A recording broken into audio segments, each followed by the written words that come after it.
ini, Roh Kudus adalah jaminan. Sebenarnya tema ini ya, tema tadi malam, cuman rocker, apa namanya? Rolling dengan Ibu Gembala. Karena hari ini mereka ada urusan yang tidak bisa mereka tinggalkan. Puji Tuhan. Kita langsung saja kita buka Alkitab kita yang terdapat dalam 2 Korintus pasal yang pertama. 2 Korintus pasalnya yang pertama, ayatnya yang ke-20. Ayat yang ke-20 sampai ayatnya yang ke-22. Saya akan bacakan untuk kita semua. Sebab Kristus adalah ya bagi semua janji Allah. Itulah sebabnya oleh Dia kita mengatakan amin untuk memuliakan Allah. Sebab Dia yang telah meneguhkan kami bersama-sama dengan kamu di dalam Kristus adalah Allah yang telah mengurapi, memeteraikan tanda miliknya atas kita, dan yang memberikan Roh Kudus di dalam hati kita sebagai jaminan dari semua yang telah disediakan untuk kita. Tema kita pada saat malam hari ini adalah Roh Kudus adalah jaminan. Seperti Bung Daniel semalam mengatakan jaminan seperti BPKB, BPJS, KIS, banyak ya. Kalau misalnya kita mau ke ke rumah sakit harus ada BPJS, biasa menjamin agar supaya gratis. Harus ada KIS. Punya motor harus mempunyai jaminan yaitu BPKB. Ibu ini nggak tahu 2 Korintus berapa? 2 Korintus pasalnya yang pertama, ayatnya yang ke-20 sampai ayat yang ke-22. Ya. Roh Kudus adalah jaminan kita untuk bagaimana kita menuju kepada keselamatan. Di dalam Yeskiel kita buka Yeskiel pasal yang ke-36. Yeskiel pasalnya yang ke-36, ayatnya yang ke-26 sampai ayatnya yang ke-27. Yeskiel pasalnya yang ke-36, ayat yang ke-26 sampai ayat yang ke-27. Saya akan bacakan untuk kita semua.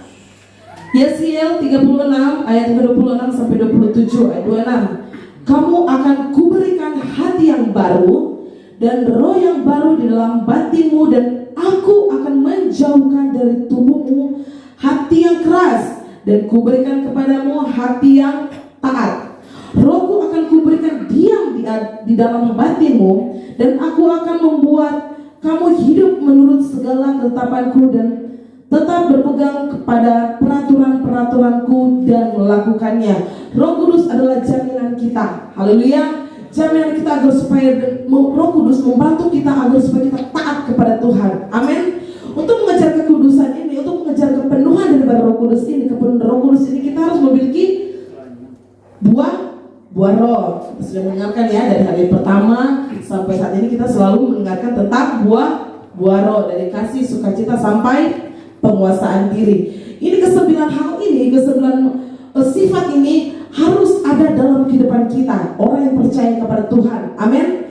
Ketika kita sudah mau mengatakan diri kita, dan lahir kita sudah lahir Kristen, dan ketika kita belajar akan kebenaran firman Tuhan, kita mengerti dan kita menjadi dewasa rohani, kita mengerti akan ke-9 buah roh. Haleluya. Untuk menuju, seperti yang saya bilang tadi, menuju kita keselamatan, kita harus mengejar akan hal ini. Amin. Roh Kudus adalah jaminan kita untuk menuju keselamatan. Amin. Roh Kudus adalah jaminan kita untuk menuju kepada terang daripada Kristus. Haleluya. Menuju kepada Kristus. Tanpa Roh Kudus atau buah daripada Roh Kudus yang ada buah roh, tidak ada jaminan apa-apa. Karena apa? Tanpa buah-buah roh ini berarti kita hidup dalam daging. Kita buka di dalam Galatia pasal yang ke-6. Galatia pasal yang ke-6, ayatnya yang ke-8 sampai 10. Saya akan bacakan untuk kita semua. Galatia pasal yang ke-6 ayat 8 sampai 10. Sebab barang siapa menabur dalam dagingnya, ia akan menuai kebinasaan dari dagingnya. Tetapi barang siapa menabur dalam roh, ia akan menuai hidup yang kekal dari roh itu. Janganlah kita cuma-cuma berbuat baik, karena apabila sudah datang waktunya, kita akan menuai jika kita tidak menjadi lemah. Karena itu selama masih ada kesempatan bagi kita, marilah kita berbuat baik kepada semua orang, tetapi terutama kepada kawan-kawan kita seiman. Amin. Jaminan Roh Kudus adalah jaminan kita untuk menuju keselamatan. Mari lagi ya. Tetapi kita juga, karena Tuhan sudah memeteraikan dalam kehidupan kita itu Roh Kudus untuk menjamin kita menuju kepada keselamatan. Dan juga syaratnya kita harus mengejar akan kesembilan buah ini. Amin.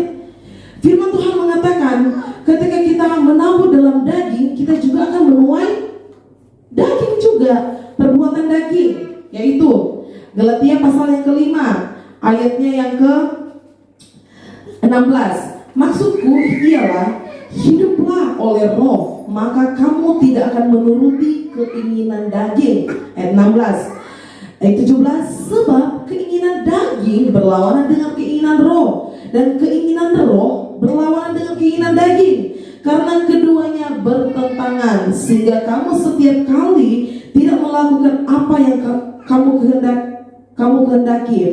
Ayat 18, akan tetapi jikalau kamu memberi dirimu dipimpin oleh roh, maka kamu tidak hidup di bawah hukum Taurat. Perbuatan daging telah nyata, yaitu percabulan, kecemaran hawa nafsu, penyembahan berhala, sihir, perseteruan, perselisihan, iri hati, amarah, kepentingan diri sendiri, pencederaan, roh pemecah, kedengkian, kemabukan, pesta pora dan sebagainya. Sampai di situ. Di sini ada tertulis, ini adalah perbuatan daging. Ketika kita selalu menuruti kedagingan ini, perbuatan daging ini, kita akan menuai daging. Apa yang kita tabur, itulah yang akan kita tuai. Amin.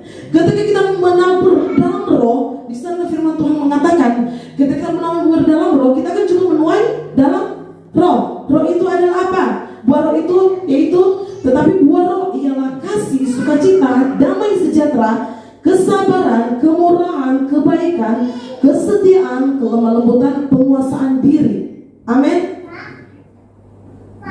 Pada hari ini, pada malam hari ini, Tuhan lagi firman Tuhan mengingatkan kita untuk bagaimana ketika kita mau menuju kepada keselamatan tersebut, jaminannya adalah Roh Kudus.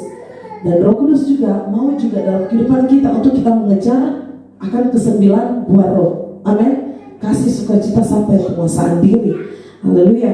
Jangan kita menabur dalam daging, biarlah kita menabur kebaikan. Amin. Ketika kita menabur kebaikan, kita juga akan menuai kebaikan. Haleluya. Jangan sia-siakan waktu di dalam dunia ini. Firman Tuhan mengatakan Tuhan tidak lama lagi akan datang. Amin. Kita lihat di dalam ayat ke-10, masih di Galatia pasal yang ke-6 ayat 10 katakan, karena itu selama masih ada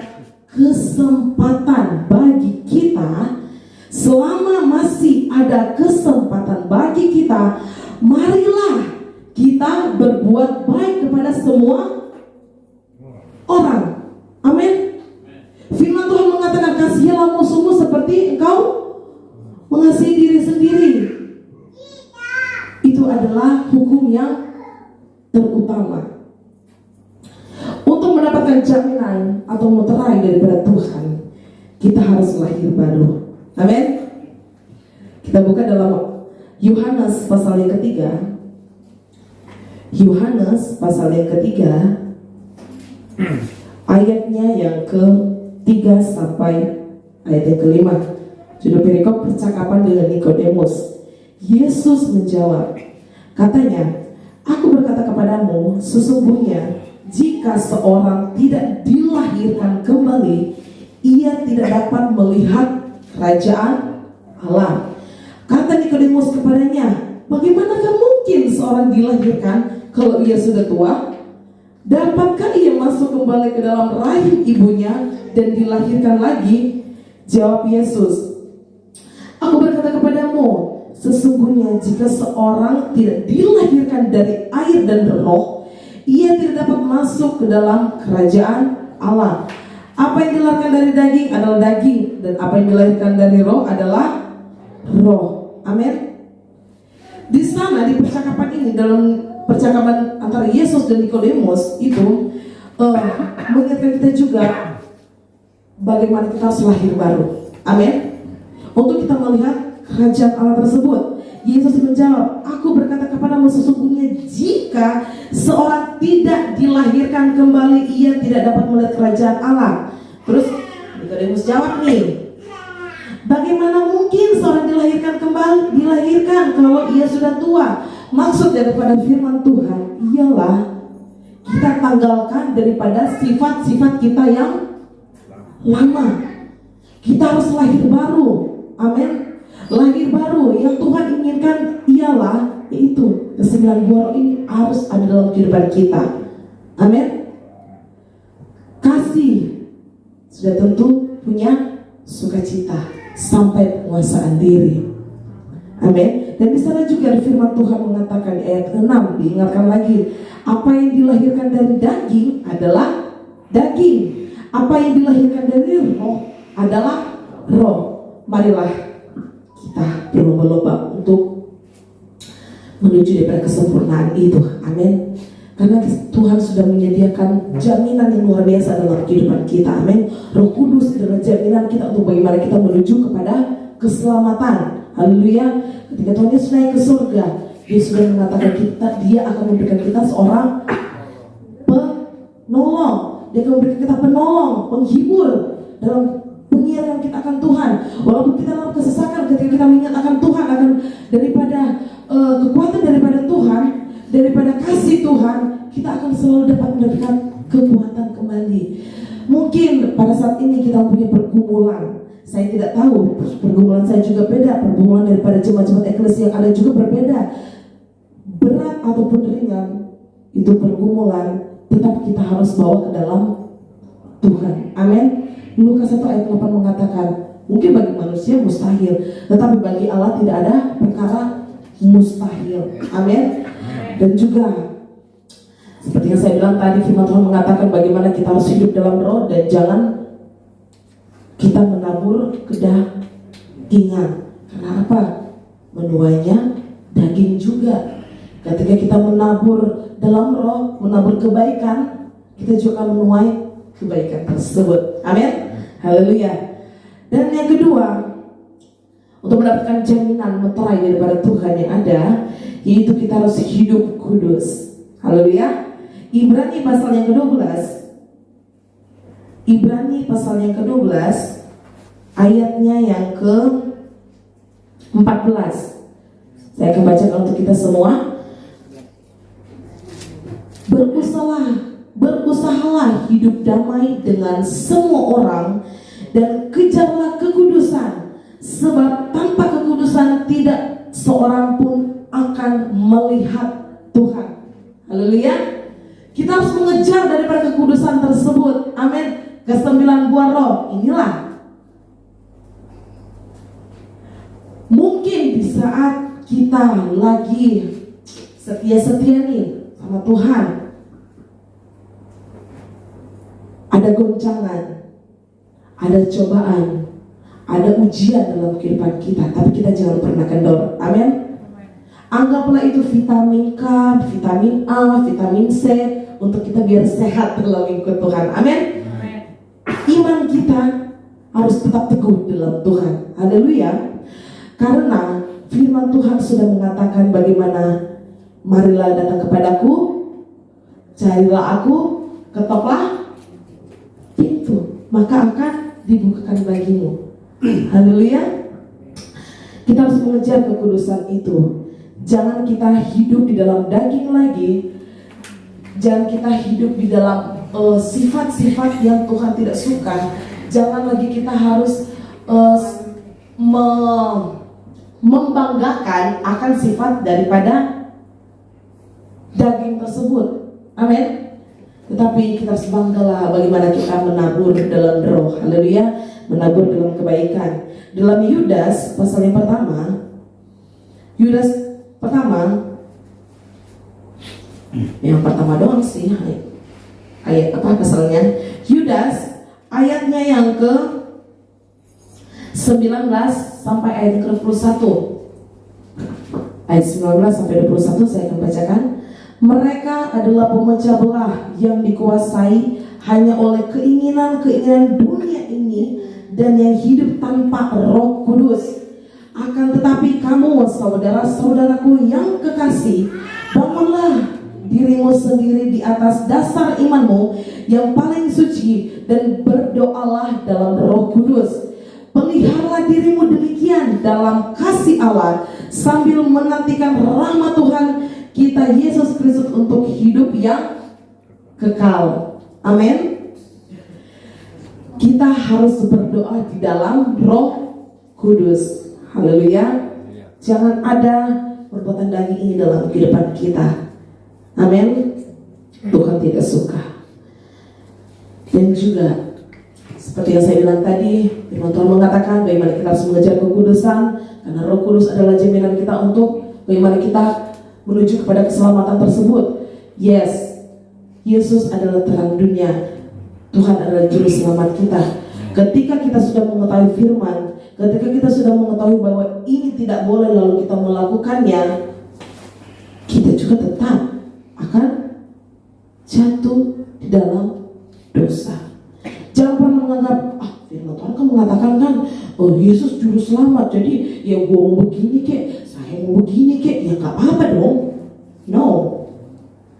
Ketika kita sudah mengerti akan daripada firman Tuhan, perbuatan daging itu tidak boleh, kita berusaha jangan melakukan.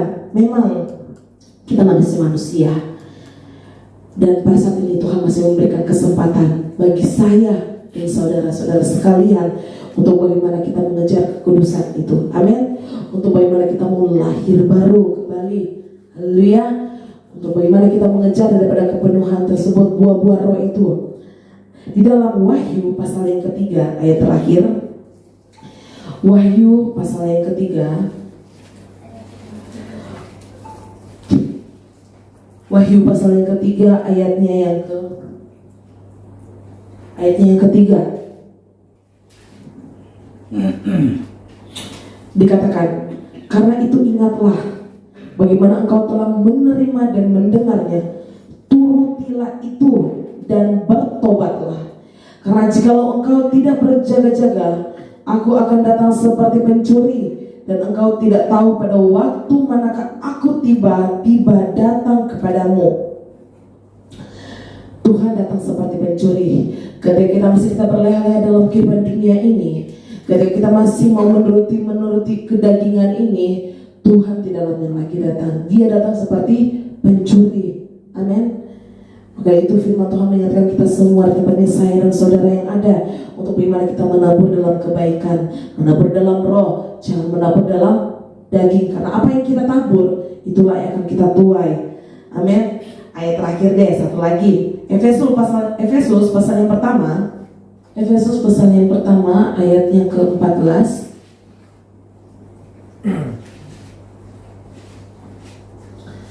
Sedang dikatakan, dan Roh Kudus itu adalah jaminan kita, jaminan bagian kita sampai kita memperoleh seluruhnya itu adalah ke-9 buah roh, yaitu penebusan yang menjadikan kita milik Allah untuk memuji kemuliaannya.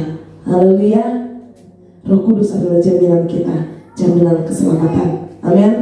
Maka dari itu firman Tuhan mengingatkan kita kembali bagaimana kita harus hidup dalam roh, mengejar kekudusan, harus lahir baru, dan juga apa yang kita tabur, Tuhan mengingatkan itu yang akan kita tuai. Haleluya.